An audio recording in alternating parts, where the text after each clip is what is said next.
for business or pleasure, in case you need to haul around your family in a luxury spacious package, or maybe you're VIP, you want to drop them to specific destinations that are classy and you need a car that will do that conveniently with a lot of savings at the same time. Now, which car are you going to buy? Before I tell you about what is parked next to me, I want to tell you that the van category is quite competitive. On the total lineup, we almost have 5 vans. You cross over to the Nissan side, we have the Serena, we have the El Grande, and then miraculously from the Japanese side, we also have this newly launched 2019 first lifted edition Honda Stepwagon. But this is not your kawaida Honda Stepwagon.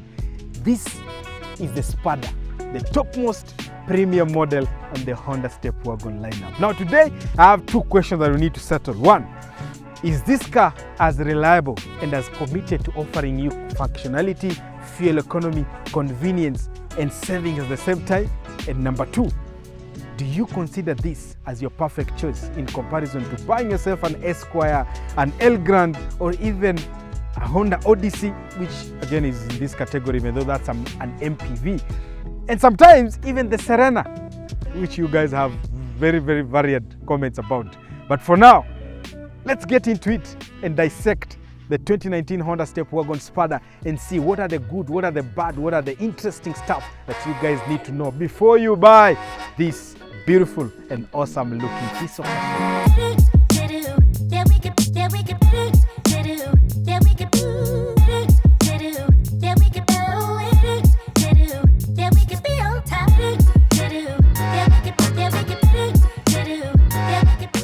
Unaoa lini?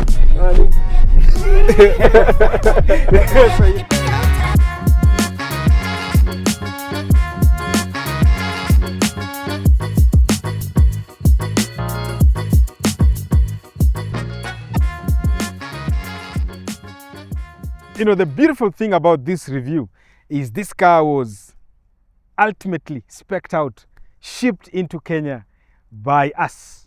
By us, I mean Conversation Auto Select by extension. So it's a very nicely packaged car.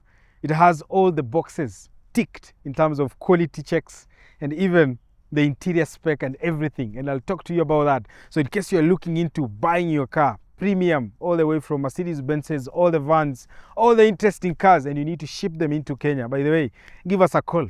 I'll attend to you directly, and the entire team at Conversation will be at large to help you make the proper choice. But first, come just subscribe. You know how we do it. The road to 200,000K subs is still on. And right now, you already crossed the 195,000 mark. Tunajaribu kutafuta 196, 197. So your subscription, your like, comment is very instrumental in tilting us into the 200,000K subscription mark. And once we get there, I will dance here without not my trouser, but I can try the shirt so that you guys can be happy. And I also launch very awesome stuff that you guys will enjoy once we cross over to the 200,000K sub mark. But first, let's get into the review of the 2019 Honda Stepwagon. If you're buying yourself this 2019 Stepwagon, which is the Spada, there are a few things that I need you to know. One, this is a first lifted edition, meaning there are few cues that have been changed or made on this car to make it more appealing to you as a buyer. And do you guys know that the name Spada comes from an Italian word which actually means a sword? And if you know what a sword is and the characteristics of a sword, it means you need to have some sharp edges. And that is the exact look that Honda were going when they came up with the design of this first lifted edition of the Honda Spada. So you will see very sharp edges and corners all across the entire this car. In fact, the front, you have those edges here. You have them on the lower bumper, which makes it more aggressive and sporty. You even have them on the taillight and the front headlight as well. Now, in terms of headlight technology, you have your full LED headlights there. Then you have your daylight running strip, which looks very nice, by the way, when it illuminates during the night. And then you have your active fog lights, which again, 5 tips, signature Hondas. You know the CRV, we've done the review of the inside here, and you guys have seen the same design of the fog lights. And these are active, meaning if you take corners, they actually illuminate to show you, okay? Very beautiful, very awesome. Of course, your Honda design language. This is the most interesting bit of this new facelift, because if you look at the previous model and this one, you will see a lot of changes in terms of how this car looks at the front. Very beautiful chrome, your Honda logo, and then this comes with a 360-degree camera here on the side mirrors and the rear as well. And I'll give you a sneaky thing once we get into the interior, because this car has some very interesting technology packed into it. Now, coming down here, you have your cooling. Of course, here you have your radiator for cooling the coolant and making the engine run optimally. Then down here, you have an auxiliary cooler as well, which is attached to the cooling system again, just in case you want to drive this car extensively and not overheat the engine. Then you have an extra cooling down here, which is very nice and thoughtful of Honda. But one thing I need you to notice, guys who are buying this car, unless you raise this car slightly up, then if you knock this cooler, you know, you're a sitting duck. I actually have an order on this part all the way from Japan. Kuna mmoja amelima, so we are getting that one for him.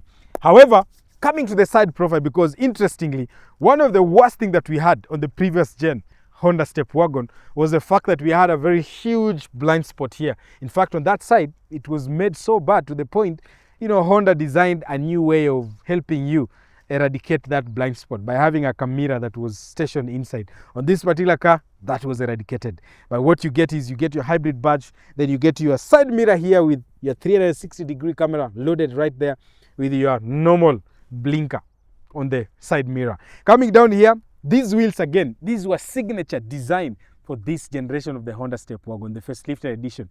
The previous one, these have these wheels. And you can see there is a bit of similarities in comparison to this and what we had on the Honda inside. But they look nice. Ash gray, just beautiful and awesome. Of course, disc at the front, disc at the rear, McPherson struts mbele, which are easy to service and maintain. Kind of very minimal bushings. And then nyuma you have your independent matlink suspension to make sure that absolute comfort is guaranteed to whoever you're carrying inside this car. Now, coming to the side profile, just look at how awesome and interesting that car is. Of course, you still have your aggressive lines crossing all the way. You know, this nice body kit style on the side skirt. This makes this car look awesome. Isn't it? Najua kama ingekuwa Toyota ungekuwa na modelista body kit. But this is what Honda is doing for you. And then you also have a modulo body kit on this car. So if you buy this car with a modulo body kit, of course, it will become more interestingly good in terms of how it looks. However, coming to the rear, very interestingly, this car again kills it when it comes to how it looks at the rear. Very signature what you get on a Honda Stepwagon. I know we have a mixture in how we feel around how the rear of this car looks, because if you look keenly, it looks like the rear of the new Discovery 5. Yeah. This shape here looks like the new Discovery 5. And all of us can agree that we didn't like how that car looks. I don't know, you tell me pale kwa comments. Do you think the rear looks as good as the front? Ama hapa nyuma walitucheza. However, the beauty about all this is the technologies Honda have employed at the rear in terms of what they give you options. Option number one, you can actually open. It's called the waku waku door. So you can open this door and launch yourself inside the car. You see? Can go in, which is easy and natural. In case you have light luggage, you just want to squeeze it in.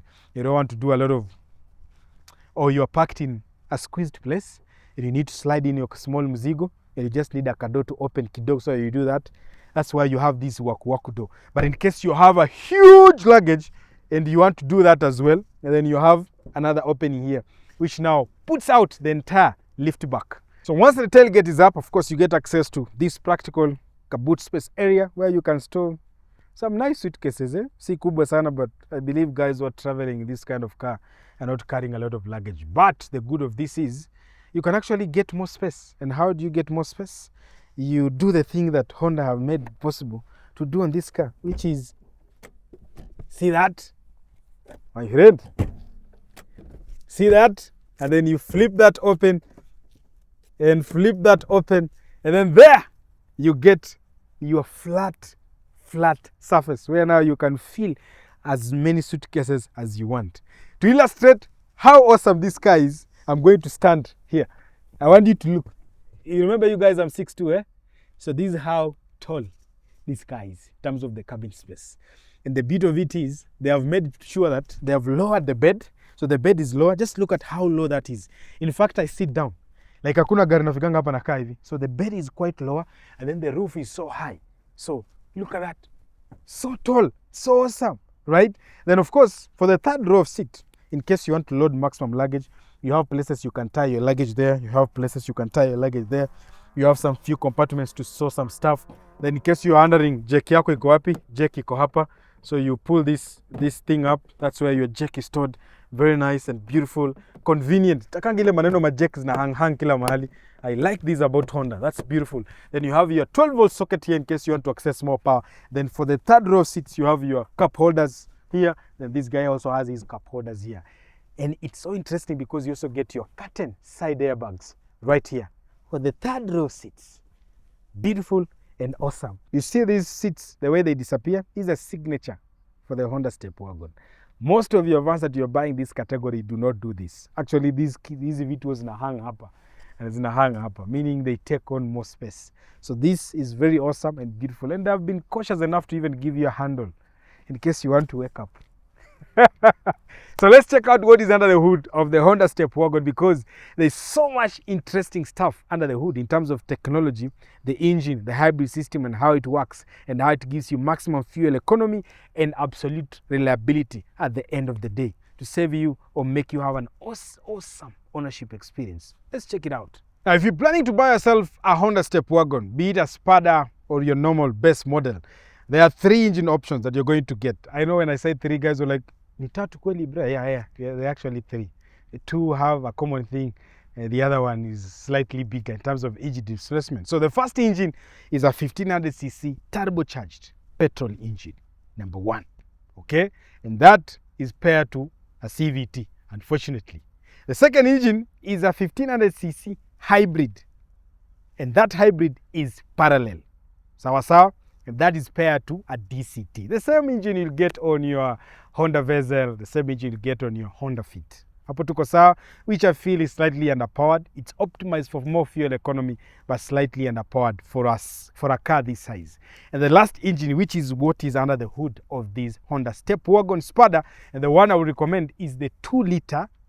Now this is where it gets interesting. The hybrid system on this is a series. See the difference?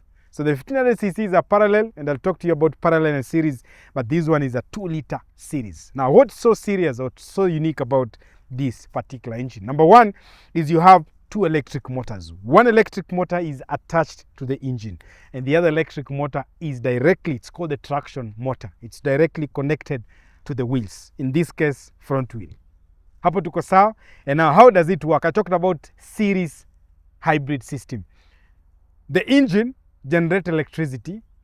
It sends that electricity to the battery, and sometimes directly it sends that electricity to the traction motor, which actually runs this car if you're coasting below speeds of 80 kilometers per hour. Hapo tuko sawa? Very nice and easy technology. Now, in between electric motor 1 and electric motor 2, there is a fixed gear ratio that is stationed there. And that gear ratio is what we refer to as ECVT, which actually controls how motor 1 and motor 2 work together to simulate a continuous variable transmission to make this car run like it has a CVT, but it's not an actual pulley CVT. Now, I know the question you guys are asking is, so Ibrahim Gari, does it work like an e-power? In one instance, yes, it actually works like your Nissan e-power, where the engine works as a generator to send electricity to the battery, which the other electric motor pulls power from that battery and runs the wheels. In another instance, it actually directly drives the front wheels. So there is a clutch pack again. That clutch pack can actually engage and connect to connect the engine directly to the wheels in case your battery is flat or it's not functional, ama imechapa, and so you can actually drive this car fully with your engine without the hybrid system. See what Honda has done there? So if you're buying this car, I need you to know it has 3 driving modes. So drive number 1 is where the battery generates the power and sends to the electric motor that drives this car, which is commonly what you'll get when you're doing slow speeds within town. And once you pick up speed towards 80 thereabout, the engine will kick in, but it will have a very low rev. That is the hybrid mode. Low rev, you won't feel it inside the car when you're driving. It will be like engine ingurumi, but that engine will be actually generating electricity, coupling it up with the second electric motor that is attached to it, which also picks electricity from regenerative braking, and it sends that power directly to the electric motor that drives the wheels. And some of the excess power is actually saved to the battery. And drive mode number 3, which is what we call the engine drive mode. And now this is when you're doing high-speed coasting or highway driving. Honda have decided that if you're doing highway driving speeds above 100, they're optimizing you to use more of the engine and not the hybrid system. So the engine will directly, using the clutch connect and send power directly to the wheels, and the rest of the energy will be saved on the battery so that you can be able to use it later. So the unique thing about this car is when you're doing city driving, you're getting very good fuel economy numbers, 23, 25, even people have reported above 30 kilometers on a liter. While you're doing highway, you actually cap down to below 20 because Honda wants you to utilize more of the engine and not the hybrid system. And that is why I recommend that you buy a slightly bigger engine, which is a 2-liter. This will give you better power when finally Honda decides that you need to use the engine and not the hybrid system when you're doing highway driving. And that, boys and girls, is what Honda calls the intelligent multi-mode drive. And of course, you guys are asking power figure. So you get 148 horses from this engine, all that working together with electric motors. And at the same time, you'll be pushing 267 Newton meters of torque. I know. The second question is, how reliable is this engine and hybrid system? Now, based with the facts I've shared, you realize one thing, that Honda wants you to utilize less of the hybrid system. That is the reason why most of the cases you will find Honda hybrid system outlasting and outshining any Toyota hybrid system any day, anytime. In terms of cooling, Honda have employed a full air system on this car. So the battery on this car is located under the front driver seat and the passenger front passenger seat. That's where the battery is. And on top of it, it has a fan, and that fan is connected to the cooling system, the AC system of the car, which is controlled by motor number 1. You know the motor that is attached to the engine? That is what runs the auxiliaries and the AC and all that. So if the battery feels that the temperatures are going higher, it activates the electric motor, and the electric motor now simulates a cooling system using the AC system of the car, and it makes sure that the battery stays as cool as possible. So what am I saying? One of the most important things that you need to keep in check when you're driving this car, you own this car, is your AC system. Lazima ikuwe imekuwa refill na refrigerant na ikuwe ina function perfectly and efficiently, because that is what your hybrid system actually uses to cool your hybrid battery. I'm talking to Kenyans because you guys will deplete the refrigerant and you will never refill it when you have a hybrid Honda. Utafungua dirisha zikuwe chini kwa sababu wewe ni champe. That is how you're going to deplete the reliability of your hybrid battery. Of course, remember, hybrid battery has a fan, it has filters, so you need to occasionally clean that as well to make sure you get optimum performance and reliability in the long run. Hapo tuko sawa. Let's drive this car with the man himself, Richard Mbugua, and see exactly how does it feel. By the way, Mbugua and Ran drove this car all the way from Mombasa to here. So I'm curious to see what they have in stock in terms of their experience around driving this car and what they think, whether this car makes more sense in comparison to something like an Esquire ama ni mchezo wa town. Yeah. Oh, but before that, before we drive, the director is telling there's something I've forgotten.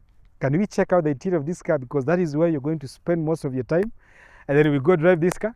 So let's check out the interior, because there's a lot you need to know and you need to learn about this car and why I consider it a very perfect choice. Being a Spada, of course, there are two things that are very important. These side doors are both electronic. So on the other side, this way, you just pull the lever and it does the work for you. So you don't need to worry about wacha nisukume mlango. No. And then, of course, what you are revealed to directly on the second row seat is captain seats. Now, being a 2019 and a facelifted edition, one thing I need you to know is these seats have been made slightly wider and more comfortable for you as a passenger or whoever you're planning to carry here. And it's a complete, so your arms are all right, okay? And you can actually slide them, mbele na nyuma. See, you pull that lever and you can move for maximum comfort. Then you pull it, you can adjust it if you are short to allow people to get in there. It doesn't stop there. You also have a table here, which is nice. And you can put here your drinks, couple suppers, bottle holder, stroke, your cup holders. Even the door here, you have an extra storage point for your bottle. So there is like a small space here where you can store your bottle. In case you're wondering, Ibra kama nimebeba watoi, does this car have child lock? Yes, you actually have child lock, and you can lock even this main door. So you can actually lock it here. Teremusha hiyo chini, mtoi haezi. They can't like open this door because it's electronic, even though you can also disable it right at the front, which is dope and awesome. So the question you're asking is, of course, what is the awesome build quality of this car? So I'm going to lift this up and I'm going to move further to the second seat. Now here is where things get a bit interesting. Number one, of course, you get your sunshade because you'll be carrying VIPs here. So sunshade yako iko hapo. You get a cloth padding here with a silver metallic finish here with a lot of plastic. Yeah, that one we can all agree. And then I want to move to the third row of seats, because right now I have them folded up. So I'm going to, you can also recline. So you can actually recline these seats and move them in the front. And then here, I get into it.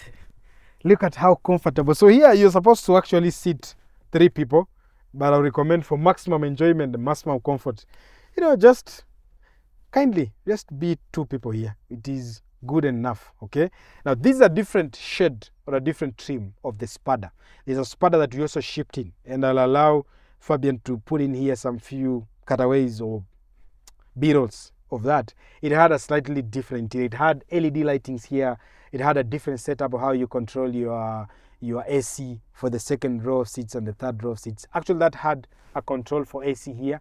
This one has it on the side. So if Fabian can show you through b-rolls, you can see it's here. This is where you control it, so you can adjust the fan speed and all that. And then your AC vents are rightly located here, and you can channel them just direct to you. Okay, even upper chini at the front driver seat, you also have AC vents coming into the second row of seats. But for the third row of seats, you will get used to this and this alone, which is enough. I believe so, right?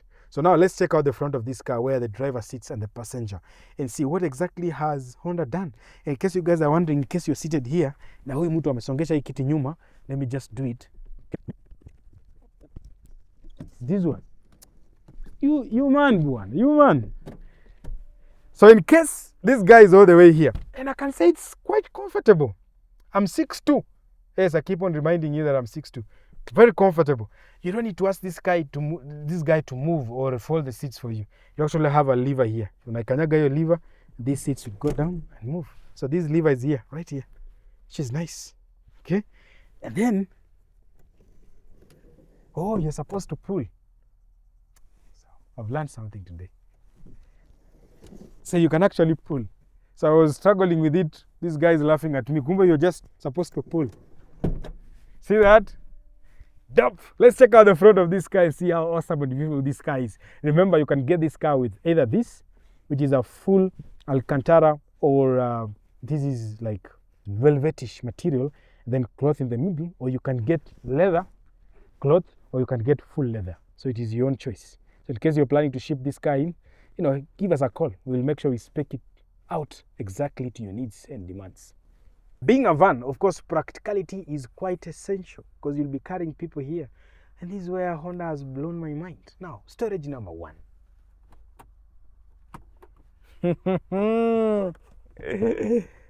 That is number 1. Storage number 2, very relax, buona. I don't know what you'll be storing here, but you get it. Storage number 3, you have it there. Storage number 4, right here. See that? Iko paka na vijiko. But okay, we are good now. Storage number 3, right here. And I love it because now here you can actually store your phones conveniently. Now wamekuwekea charging ports hapo conveniently again. So you can just connect your phones and let them be there nicely interesting. Now, extra convenient features. I told you I love this type of cup holders. Oh, this is another storage compartment right here. So you can also, drop your phones there for the passenger as you drive this car. And for my key, I've realized storing it here is much better than just having it in my hands, which is dope and awesome. So, hapo tumemaliza storage. No. Once we are done with that, now, an extra, I don't know whether this is for the passenger or me, but I have a hidden retractable cup holder here, stock bottle holder, which is nice. So, it's dope. But I love this type and this type, because now when the bottle is here and your AC is here, you just need to point it to this bottle. So while the drink is here and the AC is being chilled out, it's also chilling out the drink, which is nice. I don't get heated seats or cool seats on this car, but you can get that as an option. And number 2 is these seats are quite comfortable. Part of the new 2019 redesign is to make the seats more comfortable, more softer, and slightly bigger to accommodate bigger people. Yeah, and I forgot, there's another extra storage here for your sunshades. Yeah, that had to come out. So, let's talk about the most interesting thing now. The infotainment screen here, this is like a 7-inch infotainment screen. And just like the Honda Insight, you don't get your Android Auto, but you get your Apple CarPlay right here. I don't know why Honda and Toyota are doing this thing, but you don't get your Android Auto, which is not very good. but you can connect your Android via Bluetooth and still enjoy your music. And the sound system is quite nice, by the way. And because you guys have said we have to test this sound, you guys remind me at the end of this review to test the sound. We will do it. Review kishaisha pale mwisho baada ya value for money. We will do a sound check. So make sure you stay until the end. That's how you get the sound check. Sawa sawa. Hapa, you get your dual zone climate controls, both for this guy and myself as well. And then you have your normal things like defrosting the front, and you can defrost the rear as well. And your side mirrors, they're also heated as part of the cooling and the heating system of this car, which is nice and awesome. Now, the hybrid system, the gear shifter is like a small gear shifter, which is very nice and works very interestingly. So you have to pull it all the way on this side and go drive. And then when you want reverse, you go up, okay? Very interesting. See that? Then you want sport, you go down. Okay, sport is the most aggressive bit of the transmission, but the S is just aggressive in terms of recouping regenerated energy, at the same time trying to drive this car as fast as you can. So once you go to S, know that is what you're getting. Some will have B, okay, which is essentially the same thing. You're good. Your parking button is P, so you press it. Unlike the inside, we don't have those buttons that we talked about in the previous model, where you just press, where Honda have upgraded the way you drive their engine or their car. And this one, at least you have a traditional gear shifter. Now, what you're seeing here is what is used to power up this set of cameras, both for the front and rear. So what was Japan, they rewire this thing to make sure that you get power from here. But up you have USB ports, and you can see there's a USB disc there already, and we are listening to music to it. Then you have 2 extra USB ports here that these are for charging. And then here you have your driving modes. Now, one thing you'll notice is you have your EV driving mode. So you can literally drive this car in full electric mode. Then you get your brake hold, which in case you're on a steep climb and you're going up and you need to hold this car so it doesn't go reverse so that you get up. Then you press that, and then you have your electronic brake button, which is dope, which is awesome. I talked about the blind spots that Honda have eradicated right now on this platform, the newer one from 2019. So remember the other one had a very bad blind spot at this point. They had that camera, an innovative camera that used to help you with the blind assist on that side. Talking about blind assist, now this car comes with Honda Sensing. Honda Sensing is a set of technologies by Honda to guarantee you absolute safety when you're driving this car. So you get front and rear collision mitigation, you get blind spot assist, you even get auto park on this car. Like literally, this car can park itself like a Mercedes or a BMW or an Audi, which is bananas. 前進してください。 Esquire inaweza ji auto park. I don't know. You guys tell me in the comments. Wewe wacha kunipigia. Okay? But you get the point. This car is full of technology. So you also get active cruise control, adaptive at low speeds. When you start going slightly above high speeds, you have to take control, which is good. And again, you get your lane warning, lane departure, and you can turn it off here as well. Emergency brake as well. You can turn it off and on, which is dope. That is part of Honda Safety Sense. You guys are wondering about the multifunction steering, where it is. So you get your controls, the volume, the infotainment on this side, and then you get your cruise control setting on this side. You even have your active lane assist button here, which you can toggle on and off. And this digital instrument cluster that you're looking at here is also upgraded on the 2019. It's more brighter, it's more crisp, it has more colors. And did I tell you that this car has ambient lights? Yes, it has. Right here on this door, it has ambient light. So for the front passenger and the front driver who sit here, you know, you get the enjoyment of having ambient light, which is dope. Can you just drive this car, please? Yeah. Stick around. Sound system will come at the end of the video. Welcome to Driving with the Man himself, Mr. Boga.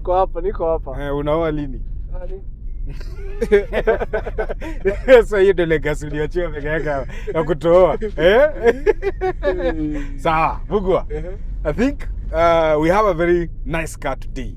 One of the cars I've been looking forward to review.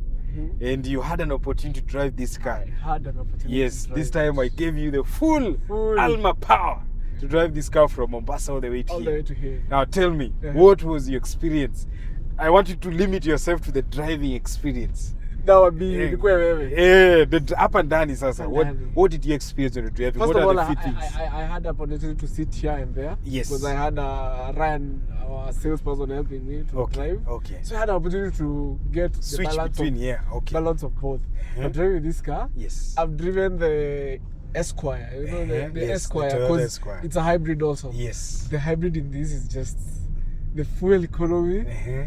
the power delivery. Like you can charge it, and Yes. then it's not a sports car. Yes. But you don't have to pedal to the metal to get the power. get the power, especially kwa zile matrailers. Unajua Mombasa road lazima Yes.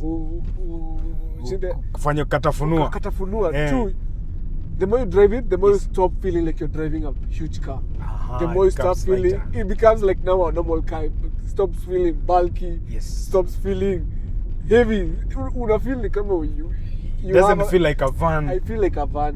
Interesting. Then the comfort. Unaona venye umekaa car dosi hapo. The Very comfort nice. of it. Umekaa with my huge body, I was really comfortable. Unakaa tu hivi unashikilia hapa. Yes. Na ka energy drink kako hapa. Uh-huh. It was a very nice car to drive all the way from Mombasa to here. I really enjoyed it. Perfect. So now, Mhm. the suspension.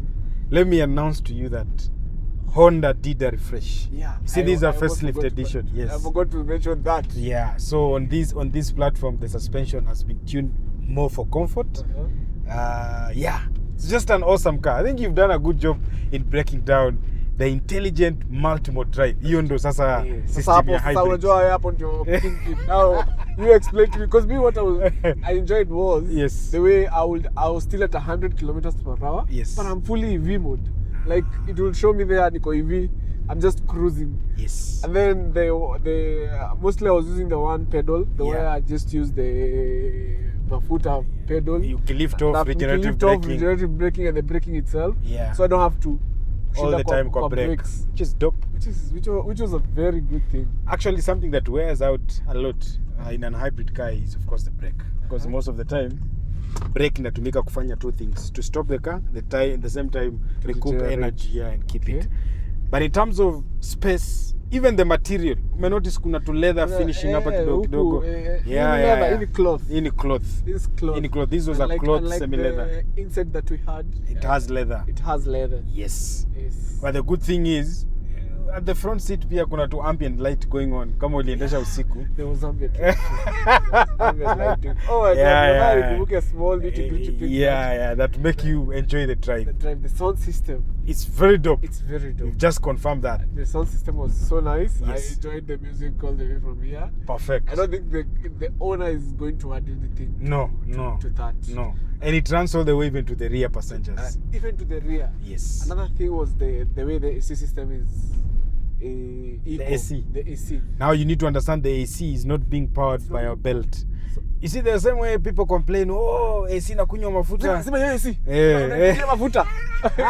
There's no here. No, for this one, the second electric motor, just like I told you the other review of on the inside, the second motor is the one that is in charge of doing that. So it recoups energy from the regenerative braking and the engine as well, and uses that now to power up the peripherals, the AC and all that. The radio. Yes.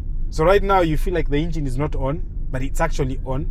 But what is happening is the engine is generating electricity kama e-power, inatuma kwa hiyo electric motor, ina drive gari. So hii ni series hybrid. So the engine generates electricity, extra is stored in the battery, the other one is used to run the electric motor that is directly connected to the wheels. But there is an auxiliary motor in between that helps start the engine and all that. So Honda decided to go all the way with the series hybrid. Yeah, and it's working for them. Yes, but this car can also, the engine can also drive the wheels directly via clutch pack. So when you're doing now metal to the metal, umeweka mguu chini, it decouples itself in a disconnect the electric motors through the clutch system. The clutch system actually connects the engine now directly to the wheels. So this car has 3 driving modes. Unaweza endesha na engine direct to the wheels, unaweza endesha motor to the wheels, na unaweza tumia regenerate battery motor to the wheels. Umeget hiyo? So those are very unique setup on all Hondas. Hizi new Honda hybrids mazeni moto. And the reason behind that, Mbugua, it's for efficiency. Fuel efficiency, as you said, and the same time longevity of the battery, because inatumia lithium ion. Oh. Yeah. So niambie juu ya space na room. Space. When I was driving, something I noticed was the visibility. It's like you're outside. It's like you're outside. You feel like those trailer drivers. Yeah. And the blind spots zote zime-eliminate. You remember the older version had smaller ones? They had tried it, but these ones are more open. They're more bigger. Actually, the former generation, it had that blind assist thing that used to be here. Kalikuwa pale. Yeah, to compensate for the blind spots. The blind spots. But this one now, they have opened it up. Open kidogo. So it's very good. In terms of room, iko fiti. I think Yeah, you can. Yeah. Literally stand Yeah. inside this car. And that's one of the unique thing about this car. It has a lower floor and a higher roof.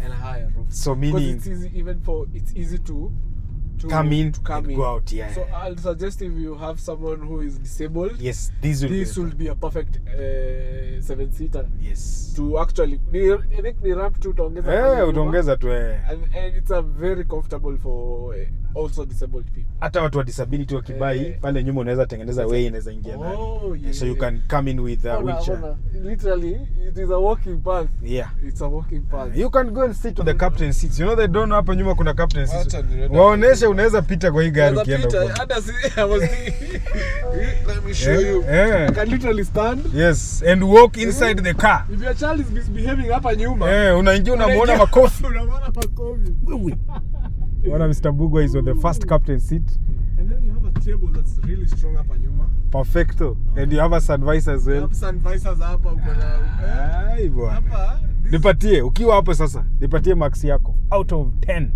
Out of 10? For a van that will set you back around 2.7, 2.8 million Kenya shillings. Okay, compared to what I drove, because I've driven the Esquire. The Esquire, Yes. I thought I enjoyed it, and then I made this. And then you felt something and then I was different. Like, okay. Okay, so maybe this is good again, the way I did for the inside. Yes. Hondas are just killing it, so it's a 9.8 for me. 9.8. It's like we're going to tie with you on this one. For me, because of the technology that Honda employs, the reliability that Honda has on that technology, and the balance between power and fuel economy, for me, I'll also go with you, Mbugwa. I'll give it a 9.8. Hondas are killing it. If somebody is not paying attention to Honda, bro, kumbuka hii gari tukifanya review the first time, and this is the car that actually blew up our channel. That brought our channel alive. Yes, it was the review. One day we should tell the story of that day, because I don't remember. We will do that on Monday Night Live. Monday Night Live is coming back. Yes. This was our first car to review. Yeah. So that will be 29.8. 29.8. Yes. Can we call this a review? And I thought find a value for money? Value for money. Perfecto. Kama utanunua hii. Ama utanunua Esquire. Ama uende ununue El Granda. Ama Voxy. Ama Voxy. But I'll stick with this. Value for money.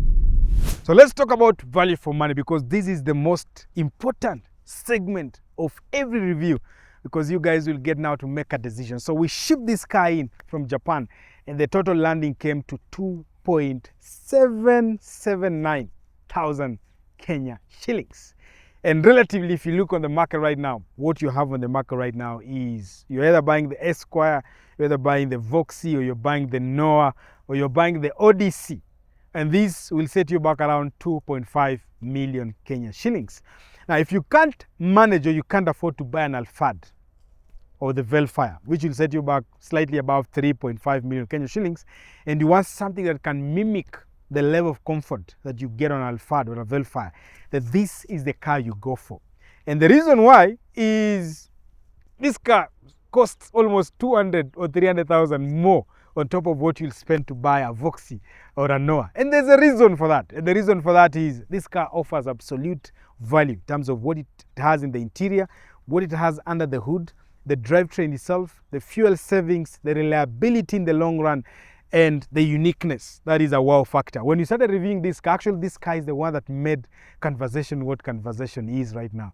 This is the car that we reviewed on the channel the first time, the first generation of this part. Was it the first or the second? I believe it was second thereabout, and you guys noticed us for what we were doing and how unique we were in our presentation, our content delivery, and just general car knowledge. And today, it feels nostalgic. It feels very nice. It feels very good to again revisit this review and do a refreshed version of the same car that made us who we are.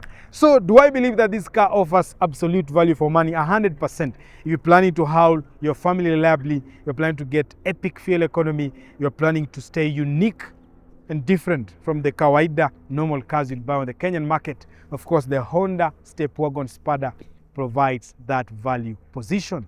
I've been your host. Oh, before I do, I've been your host. I promised a sound test, right? So let's check out how this car actually sounds before we sign out. And the time that you guys have been waiting for finally is here, where we get to test the sound system on the Honda Spada 2019. Volume. Control the fate now, I control the flow, and I know that I'll be great. How putting on the show, I know that I'm a slave now, drowning out the nose. The haters always thinking that they could fucking break me. They're better off eating their own words, the pastries hate me, and you better find some fucking safety. I'm coming in hot like a bad bitch and pasties. Can't save me, no I can't lazy, but society has me going crazy. Imagine that is the sound you get on a Honda Spada. Imagine. Subwoofer iko kama hapa hivi. We dereva ndo unaisikia. Who knows? That has been a fantastic experience, and I believe Mbugu and Ryan really enjoy this car. You know, the music system is top notch, and you're doing your long house, your long trips with your family, your friends, your business partners, or you're carrying your business associates or clients. You know, it's just reassuring that you have a proper sound system. So, tufunge kipindi. See you on the next one.